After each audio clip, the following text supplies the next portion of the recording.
Sa muling pag-uusbong ng balita, patuloy na pinag-uusapan sa mundo ng social media ang mga paratang ni Boying Rimulya laban sa mga lider ng katiwalian sa bansa.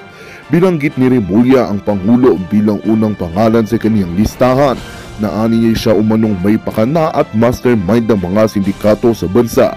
Ipinahayag niya ang kanyang pagkukumpisa sa publiko na nagtatampok ng pangunahing pangalan sa politika na kumakalat na agad sa iba't ibang bahagi ng bansa. Ang mga salaysay ni Rimulya ay patuloy na nagbibigay diin sa mga pangangailangan ng masusing imbestigasyon at pananagutan mula sa mga taong may kapangyarihan. Habang patuloy ang usapin, hinahangad ng marami na magbigyan ng katarungan ang mga lumalabas na impormasyon at ang agarang pagkilos laban sa anumang anyo ng katawalian sa pamahalaan. Well, itong hang balitang ating pagkakatutukan. Ngunit bago ang lahat, siguraduhin mag-subscribe at i-hit ng notification bell para tuloy-tuloy ang pagtutok mo sa mga bago at nagbabagang balita dito sa Bangon Pinas.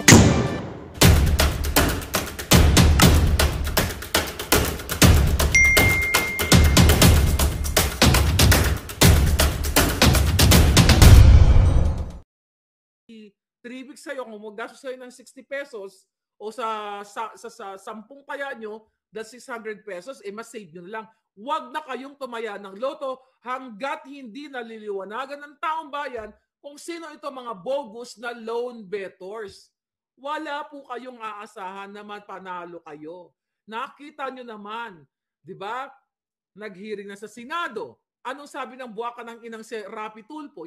Buwaka ng ina 10 ng mga nakikinabang sa pera mo na kinikita mo sa gobyernong hinayupak ka. Tatakbo ka pa?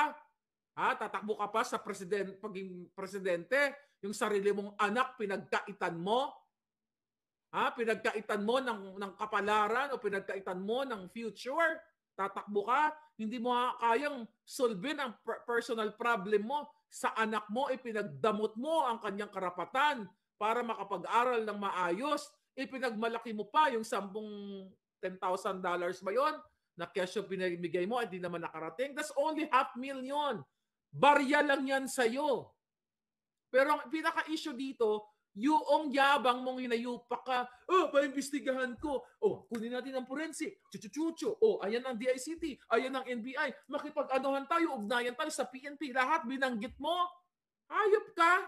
Lahat binanggit mo. Lahat ng ahensya ng gobyerno. Asan ka ngayon? The next day, the second hearing, absent si Romualdez, si Mel Robles lang ka. Hindi mo alam. Lumipad. Diba? Lumabas ng bansa at nag-enjoy sa Japan. Tapos, ano nangyari? Wala. Nga. Asan ang yabang mo kumpara ka sa Pilipino?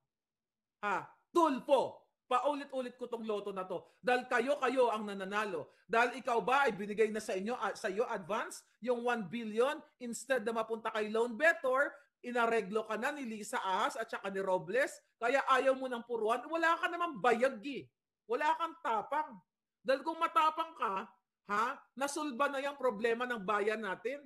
Na yung problema ng loto na yan. Wala kang bayag, Tulfo. The moment na pinabayaan mo ang anak mo doon sa una ba yun? Oo.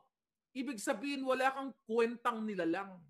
Bakit ko alam na wala kang kwentang tao na hindi ka para sa Pilipino? Di ba? Ang kinukuha nyo lang dyan sa inyong show ay mga issue sa tangkangan, marites, yung tunay na marites, yung problema ng mga kababayan natin, personal problem, family problem na ine-exploit mo. Ine-exploit mo, pinagkikitaan mo, bibigyan mo lang ng 5,000, 10,000 pamasay, bida ka na. Magaling, galing-galing ni Tulfo ka. Galing-galing si Rapi, binigyan ako ng 10,000. Kaluluoy ka mo. Pumipila kayo dyan ng pagkahaba-haba. Saan ba opisina niyan? Kasi yung kaibigan ko pumila dyan Siya pa nga nabigay ng pera sa nakapila. Di ba? My friend, pumila siya dyan kasi umaasa siya na may patulpo yung kanyang problema. Ayaw tanggapin. Kasi gusto ni Tulfo ay, ma'am, hindi po yan kasi magbabiral. See that? So para saan si Tulfo? Para sa pag-viral ng kanyang mga marites. Para what? Pagkakitaan ang taong bayan. It's okay. Free market naman tayo. Free marketplace naman ang bansa. Pwede kang kumita kahit anong gusto mo. Whatever, tumambling ka, magpakita ka ng kipay mo, katulad kay Lisa Smugs na bumubuka-buka ka, si Bukangkang, si Emerald Bukangkang, di ba, nagbiga-biga, kung ano-ano pa. Buhay nyo yan. Kung anong gusto mong gawin sa social media, as long as, okay lang sa social media. Pagkakitaan ninyo, tumambling kayo. Yung iba, sumasakay sa karabaw para magka-reels. Nakakatawa yung mga yun eh. Pero ikaw, Tulfo, public servant ang claim mo. Senador ka. Susolbin mo ang problema ng taong bayan na lumalapit sa iyo. Pero ang mga importanteng issue na ang mga tao ay kailangan nila ng what do you call it? Ng tao na makatulong, kumbaga hopeful sila na may isang Raffy Tulfo na tutulungan nila, ay tutulungan mo sila. Pero no, hindi yan pwede kasi hindi yan magbabiral. Ayaw ni si Raffy niyan. Gusto kasi yung mga nagkakangkangkarot na yung mga buwaka ng inang problema ng pamilya sa pamilya. Yung nag-check-in si ganito, nagganyan. Sinubo si ganyan, mga kaputahan. Di ba? Mga kadyutahan ng alam. O, baka dahil yan ang practice mo. Dahil nga, di ba, sabi dyan, nakailang isang girl, nakailang, ba yan? Chuba Chuchu, Girlalo. Nakailang Girlalo ba siya? Hindi ako updated sa kalandian niya. Buisit, chismis ang kinayayaman. Okay? Si Den Scorpion, paglangka. Yeah.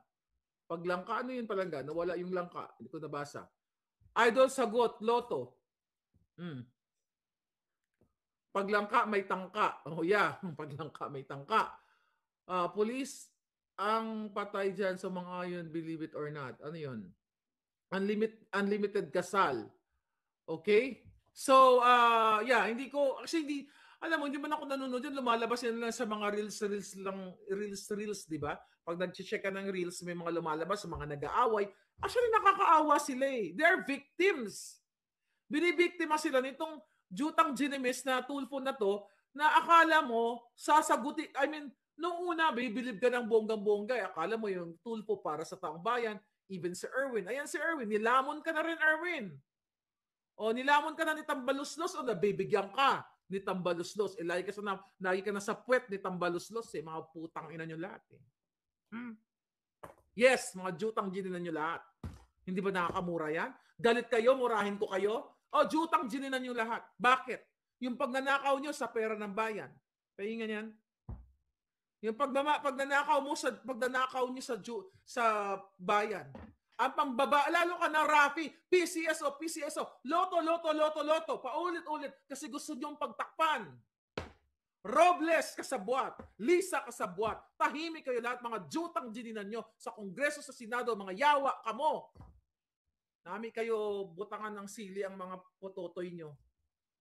At nang kikiringkingin na kayo mga giatay mo. Natuto na si Tata Gio sa Gorgor. Oo nga eh. Dapat sabayan ko pagising si Pangulong Duterte, mukhang nanonood ang lolo nyo. Anyway, mga kababayan. So ito mga issue natin sa bayan natin na nakakagalit, na binabaliwala ng mga hinayupak na to at anong ginagawa nila? Pinagtatakpan. Mga palangga, pinagtatakpan nila at ang pinupush nitong hinayupak na junior na ito at Lisa Smugs ay yung charter change na yan.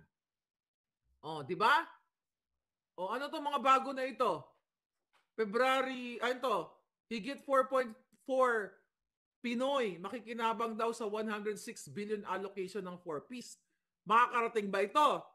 O, naglaan ang pamahalaan ng 106.35 billion sa ilalim ng fiscal year 2024 General Appropriation para sa pantawid pamilya ng Department of Social Welfare and Development na naglalayong tulungan ng mahigit 4.4 milyong Pilipino na karapat-dapat na pamilya sa buong bansa. Binigyan din ng Budget Management Secretary na ang 106 billion na inilaan sa 4Ps ay mas malaki kumpara sa inilaang budget para dito noong 2023 na 102.6 billion. O magkano kickback dyan ng DSWD? Magkano ang kickback ni Gatchalian, ni Pinky Romualdez, ng Undersecretary? Magkano ang kickback ng mga buwaka ng inang to sa 106 billion na ito? Ano sabi ito? Sakop ng nasabing alokasyon ng mga ayuda para sa pangkalusugan na nagkakahalaga ng 750 pesos bawat buwan. What? Sakop na nasabi ni alokasyon ng mga ayuda para sa kalusugan na nagkakahalaga ng 750 pesos bawat buwan at 600 bawat buwan bilang mga subsidiya sa bigas para sa 4.4 milyong pamilyang Pilipino. Sakop din nito ang mga subsidiya sa edukasyon, nagkakahalaga mula 300 to 700 bawat buwan para sa mahigit na 7 milyong mag-aaral. Ito tulad ditong 4-piece na ito, mga kaletsyahan na ito. Katulad sa mga bata. Okay? Kasi sakop, di ba? Yang mga 4-piece na yan, actually maganda naman talagang ayuda yan, pero dapat hindi yan forever. Okay? Ang kailangan, kaya sila gusto ng ganyan, alam nyo, ginagamit lang kayo yung mga mahirap eh. 'Di ba? Alam ko yung talagang nabibigyan kayo, pero ang kickback nila, baka 3/4 or what, 75%, yung 106 billion na budget na yan, mga palangga, hindi na mapupunta sa inyo lahat. Ang kickback nila magkano? Sounds, 'di ba? Amazing. Kasi 106 billion ipamimigay sa ating mga kababayan. Pero ang totoo, ilan ang kickback ng buwaka ng inang Kuting at AS administration? Imbis na yung billion-billion na yan ay tulungan ang mga pamilyang yan, mga, what do you call it? Yung indigent families. Imbis na tulungan sila para makabangon, bigyan ng livelihood program, magtayo ng pagkakitaan nila sa kanilang komunidad para hindi sila forever na nakasandal sa 4-piece na yan. Pero hindi. Lalo nilang pahirapin ng Pilipino at gagamitin, hindi kayo bibigyan ng mga livelihood programs kasi that's not their intention. Ang intention nila, maglaan ng budget sa inyo, kunwari, may budget kayo na 106 billion, pero ang catch niyan, mga kababayan, hindi lahat makakarating sa inyo. Kasi ibubulsa ng buwaka ng inang demonyong gobyernong ito. Nakikita nyo naman, noong nag-rally, nakikita nyo ginamit ang mga ayuda doon sa Carino Grandstand para ipangbayad sa mga rallyista. See that? Para umattend kayo doon, para masabi na si Kuting, that was January 28, para si Kuting kunyari ay may maraming mga chuba-chuchu na taga-attend doon na mga kabjotahan. So, di ba, nag-release ng mga ayuda doon. May post na dyan si Mami Pebos sa Lakaytaray. May makakilala siya na tumanggap lang ng ayuda tapos pinicturean nila just to show proof na ito, hey, pumunta kami dyan sa Jutang Jin ng rally ni Kuting, kumuha lang kami ng ayuda tapos pinost sa social media. Anong ginawa ng mga taga-DSWD? Di ba? Hinabol nila. Hinabol para ipa-delete yung pictures pero nakatakas na yung mga bata, mga bagets eh. Siguro not really bagets, 1920. So kumuha ng ayuda. Nakita nyo? Yung 106 billion na yan, pang 4-piece na yan, ayan ay mga kajotahan lamang. Hindi totoong makakapunta sa inyo yan, mga palangga. Dahil wala naman talagang intensyon ang Marcos Jr. at itong Kuting na ito na paayusin ang inyong mga, ang inyong mga buhay. Ito, here's another thing. Hinihinalang onion smuggling, iniimbestigahan daw ng BPI o Bureau of Plant Industry. Ito na naman tayo. Iniimbestigahan daw ng BPI ang hinihinalang mga kaso ng onion smuggling kasunod ng sumbong na ibinibenta online ang imported na sibuyas. Julol! Imbestiga kayo na naman? Pero si Michael maabsuelto? Sino to? Baka hindi nyo to kasabwat. Baka kalaban nyo sa smuggling business ninyo. Bureau of Plant and Industry. Tanginan nyo, si Michael maabsuelto, ginawa pang special envoy. Wala na kaming paniniwalaan sa inyo, mga ginayupak kayo. Sabi niya dito, sa briefing itong Martes, Pebrero 27, nilinaw ni BPI Director Glenn Panganiban na hindi naglabas ng anumang phytosanitary at sanitary permits ang ahensya na kailangan para makapag-import ng sibuyas. Chuchubels. Sinungalingan. Bakit?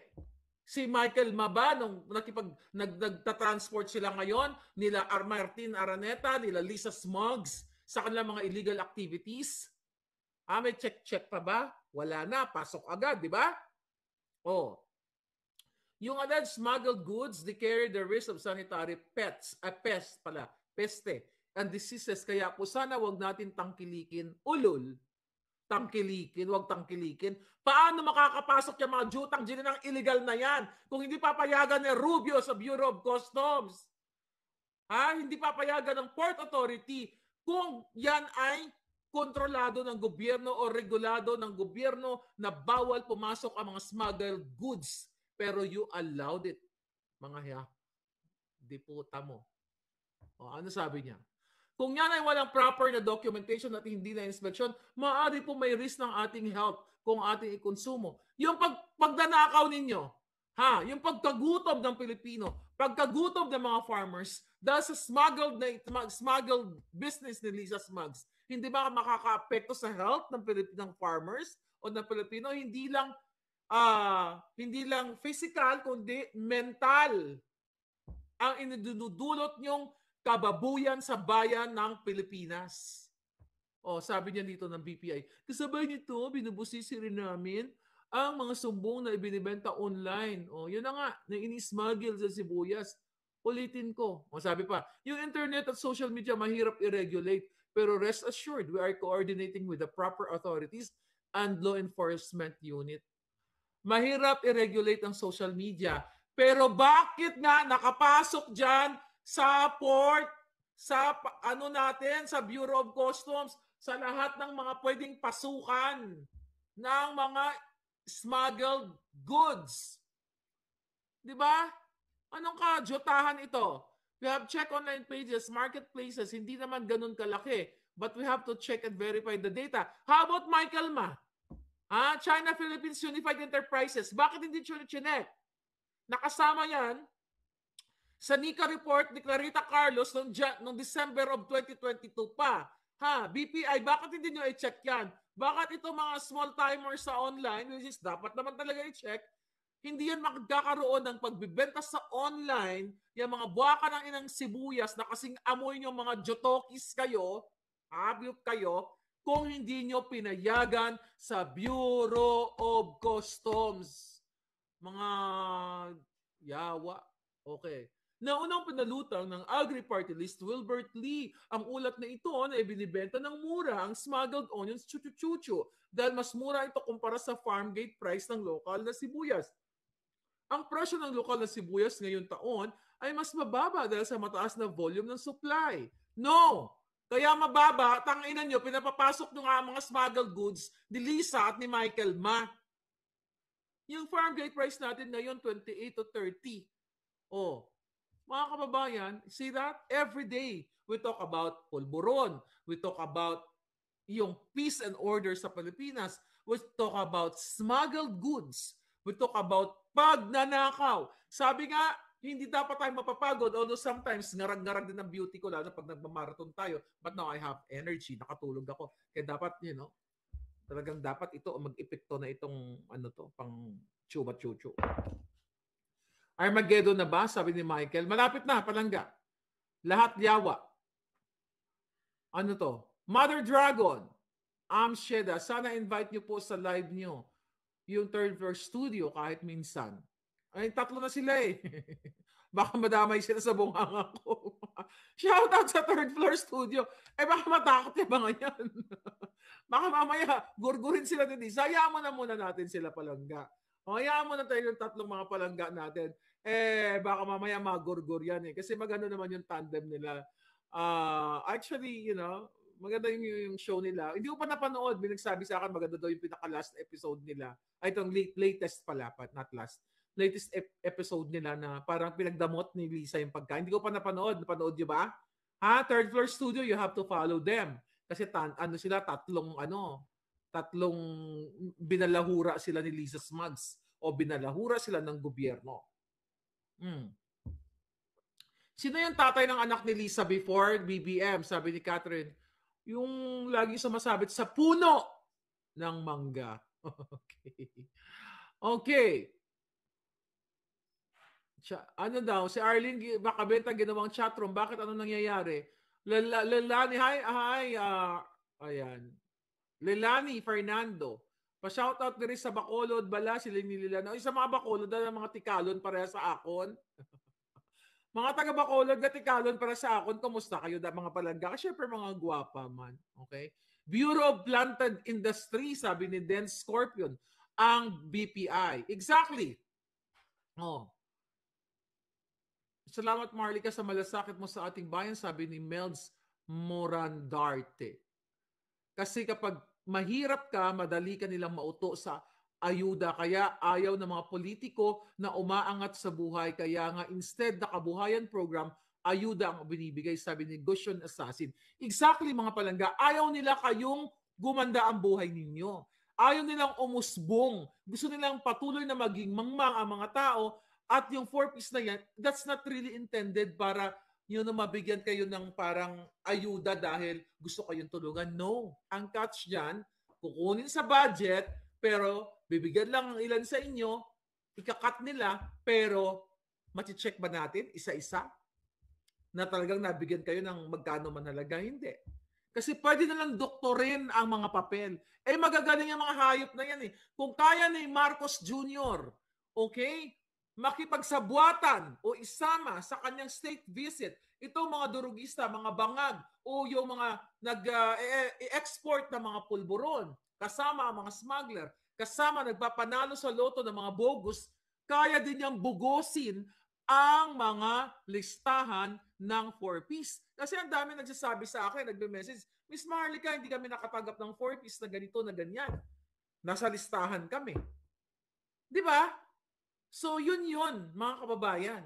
The reason why kailangan nyo mag-get up, speak up, and pick them up. But we'll see. Baka sa June 30, sabi ko nga, mamiesta tayo doon sa invitasyon ni Pangulong Duterte. Ano ba yan? Bakit ang tagal ng buhay ni Boying? Sabi ni Evangeline Baluyot, malay mo, kanina nakita ko naghingalo eh. Tikala na nasa gobyerno ngayon, Maharlika, sabi ni